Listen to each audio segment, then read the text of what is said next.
What's up, everyone, and welcome to another episode of nftwins. Today, we're talking about the internet crisis. No, not talking shit on the internet, but actually getting good internet. Exactly. I mean, especially we're Germans, so every German knows fucking internet sucks, especially live on a village. Then you get like vectoring. So basically, you have like fiber optic till like basically in front of your house, and then the last part is just copper. And bro, you got shit internet. Like, Okay, so try what's to the work issue from with home. copper, Lucas? Well, basically, it doesn't transfer as much of fast data. So basically, you don't get a gigabyte, 500 MB, 300 MB. I don't know, Per maximum you can get. second. Yeah, per second. Actually, I think the biggest fastest you get maybe like 80 or something like this, which just tends to be a lie, Megabytes. to be honest. Exactly.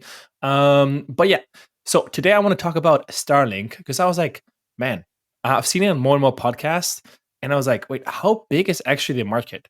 Mark, talking about this, how many subscribers do you think they have, and how much it goes per month? For those people who don't know what Starlink is, so basically Starlink is from Elon Musk. Is basically they're providing internet via satellites. That also brings me in a second to another question. Is this How many? also, Lucas, is this owned by SpaceX? No, it's its own company. If I'm not correct, so it's Okay. called. No, SpaceX. SpaceX. Never mind. Yeah. Yeah. So, Mark, what do you think? Like, how many? Well, first of all, so basically, it's internet, right? So you get high speed internet. I think you get right now 150 MB. The only thing that you need to Yeah. do is basically have on the roof. It's like a square, I would say, like a meter, or like 3 feet square that you put on your roof. An antenna, And basically. exactly, well, it's just like it looks like a solar panel, to be honest. And it collects photons. And then you get up to speed like to 150 MB per second, which is sick, right? And bro, Mike, how much is the subscription? What do you think? And how many subscribers do they already have? So I don't know. So I'm guessing there's different plans because I listen to podcasts as well. Yeah, I'm guessing, it's also based on country. It's crazy.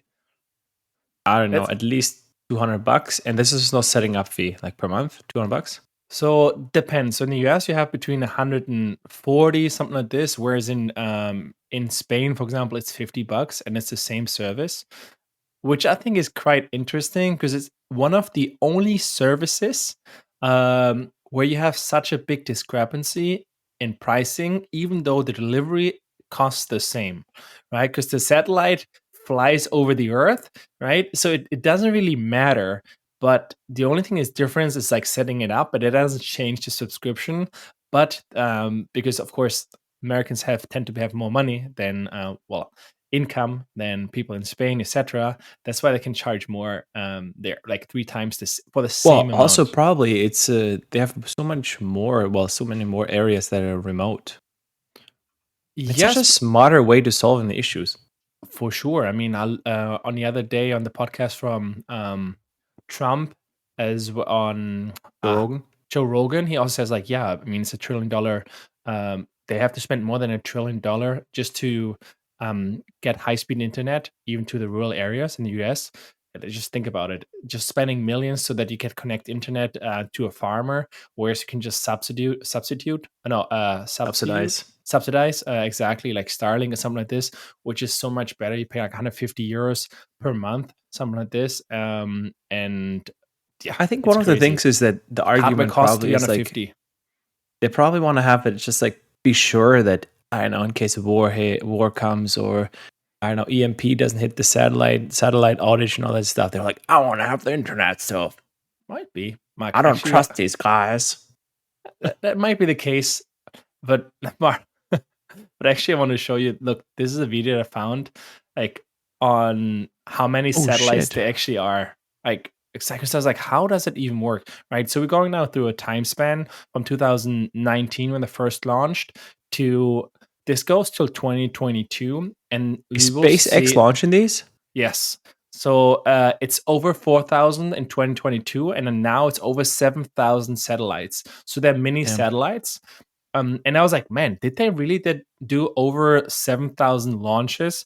No, they didn't. So each cargo load of SpaceX can carry between 20 and 24 of these, right? Of these Oh satellites. wow. So like just that was because I was like, man, did they How big really are do? these? Oh, that's a good question. Starlink satellite size. What are you thinking? I have them here in front of me. I just looked that up.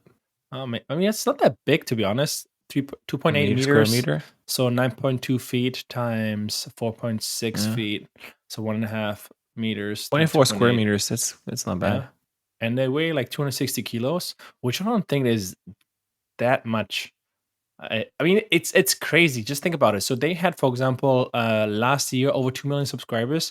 They made a profit of like How many well, 2 million and Damn. 6.6 billion in estimated revenue. Um, which is like for me Well, it's probably crazy. super. I mean, think about it, the costs, but at least they're covering some of Oh yeah, I think the they said space they had shuttle the stuff. first. Let me see. Um, I like, man, they I make really profit. think They that's a make great idea. profits. 2023 is the first year that they actually make profits. It's crazy. Like SpaceX? No. Starlink itself. I think Starlink is their own Starlink own entity. Entity. So one thing that Uh, I have the question is, how do they get the internet? yeah, Who's boosting it up there? that's a good question. I have no idea. You know what That's I mean? a really good question. How does it? Well, want a second check it out. How do Yeah, they I get don't it know. then? It's just like, because the thing is, yeah, I get it. But what they do is just basically like an extender, right? But where is it coming from originally? So they must boost it up somewhere Yeah. and then reflect it from there, I'm guessing. Or they connect So somehow. basically, with radio waves that are beamed up to Starlink, and then Starlink itself can travel like through the vacuum of space. Radio waves can travel easily, and that's how you can then So it's interlink much it between faster other there, I'm guessing. satellites. Yeah, Mm. but just think about it, 7,000 satellites. So now there are 7,000. It's going to be more and more, and soon, like it's crazy for me. It solves so many problems, but I wonder what problems it actually will cause in the long term, right? So, for example, one of the things that I saw were like, what's the downside of it, right? So, for example, it could impact like scientists who want to look out of space because like there's so many satellites that are just crossing and that might be visible. So, actually, in the first time when they're being deployed, when they're still fumbling around, they're visible. So, you can like amateur So astronomers like can if you have see a them. telescope, yeah, Yes, okay. exactly. You can see that. I mean, also Hmm. 7,000 is quite a lot. But at the same time, I'm like, wow, this is crazy. Just think about the market size. Think about how did current internet provider actually grow, right? So I mean, look, Burak, our friend, right? He's working for one of the internet providers in Oh my Germany, and god, it's this like they sucks. have to fight to be like fighting for scraps and then hoping that in 40 years it makes money because you basically want to go in the outskirts of villages trying to put internet there like fiber optics and then hoping that over the next 40 years it pays back. Whereas if you put in satellites, yes, you have like a lot of money that you have to put in first, but you can reach basically every person on this planet might be a potential customer, right? The only downside of these devices is that they always need a certain size of receiver to collect the photons and then basically get internet, right? So basically on mobile, you will have shitty internet connection, really shitty because the antenna is not optimized for it. But for example, if you go camping and you have like a mobile device, so like Mm-hmm. let's say an iPad, the only thing right now you still need electricity, so you have to plug it in. But soon, I'm sure there will Just get be a portable battery with it. I mean, yeah, but it no needs to be a biggie. super strong one. And then Yeah, like but later not a on, big it's deal. just portable. Then like think about it. You have like remember back in the day, I just have to think about it. There were these backpacks that had like solar panels on the side so you can charge your phone, which was like What? was I hip. don't remember this. You never saw these Okay, backpacks what kind of bullshit is back that? You know what I was also thinking is, backpack. did you check out where the biggest market is? Is it probably Africa or No, like Asia? I'm assuming yes. Check it out. Check it. Yeah, I'm here. I have the backpacks here with the solar panels. But it's like so hippies could just. I'm charging my phone now. Charge it now. But yeah. Well, let's see. Biggest. But in general, it's super cool because like in a rural area, think about just in also in Germany, everywhere we're a little bit outside in the farm region, bro, you can get great internet everywhere and be like, okay, I'm paying 50 euros plus a 250 or 350 per for the setup. Well, not even setup, it's just the device. The only downside is I think there is no customer support yet, so customer support hotline, at least what I saw from some feedback. But Well, also there's some just weather conditions. You're more dependent on weather conditions, right? If I you don't have think so. Starlink, well, if impact. you have a storm, I'm guessing. I don't know. That's what I saw. But like for example, well, it's about what they put on the receiver, Yeah, right? radio signal, moderate to heavy rain, snow, hail can cause momentary service dropouts, storm system near our local ground. Yeah, it's about the receiver, not Yeah, the right. yeah, It's about the receiver part. If you have snow on it or whatever, all these kind of shit, it yeah. obviously has an impact. But most of the time, it's great. All right, Mike. No, it's fantastic. But if you think about it, you can just all right. These worst case scenarios, all right, you don't have it for a second. But hey, in these rural areas, just think about Africa and all that stuff. You can now connect to the internet, which gives them much greater chances in the future in terms of development, access to information, and the whole game of education. What that brings to a whole country or a continent in that sense. I mean, don't get me wrong, not everyone there. They have probably amazing internet, some of them, but I'm just saying rural areas. Talking about rural areas. In general, like think about it, you're building infrastructure in old cities where you have like you literally have to tear up the entire ground in Germany. You can just put it on the roof and be done with it. So I think that's like a really, really great opportunity. And also like market size, to be honest, I believe it could be $1 trillion company. It could be easily outgrow anything because if you look at Telefonica, you could at T-Mobile, they're worth a ton, but they're also they have certain markets, right? So they know it's like, okay, Germany, T-Mobile is very big in Germany, well, the US as well. But then they own infrastructure. But they, like, same with Starlink, they own all satellites thanks to SpaceX being able to launch it, right? Then you can, and then you can reach anybody because it doesn't make a difference. Like servicing clients in China, well, that might be from, Probably not. yeah, but everywhere else you can just service them. So I think that's a it's and then, bro, it's like a service provider. When was the last time you actually changed a service provider? Well, we just did, but besides that, you're just like happy the idea of Probably in the internet. process, honestly. It's still a Yeah. pain in the ass. We waited Yeah. 2 hours to get service at Orange. Oh my Shout out.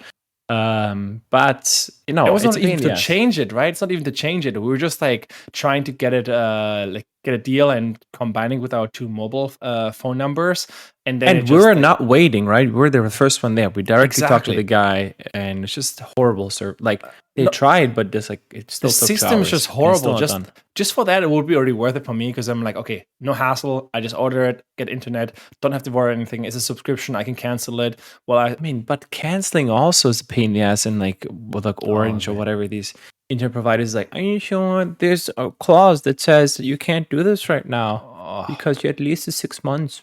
yeah, it is. It is crazy. And then think about it. People paying in Spain, $40 or 50. I think price Mhm. of it's the same as we pay with Orange. I think it's like 44. So we would pay the same amount. No Well, hassle. but for example, we couldn't do that in an apartment because where would you put it? You need to put it on the balcony. Valid point. So yeah, there are restrictions. Yes. Valid Right? point. I mean, in big cities, I don't know. I think that point doesn't make sense in that regard. It's just kind of waste because big cities usually have already their service. But if you're out and about, I mean, even think about it. You can add this to your car. Just add this to your freaking car, Well, man. And you have. I'm wondering if Tesla has it integrated. Wouldn't be surprised. man, just think about the you go on a camper, right? You go on a camping trip, you just want to work remote.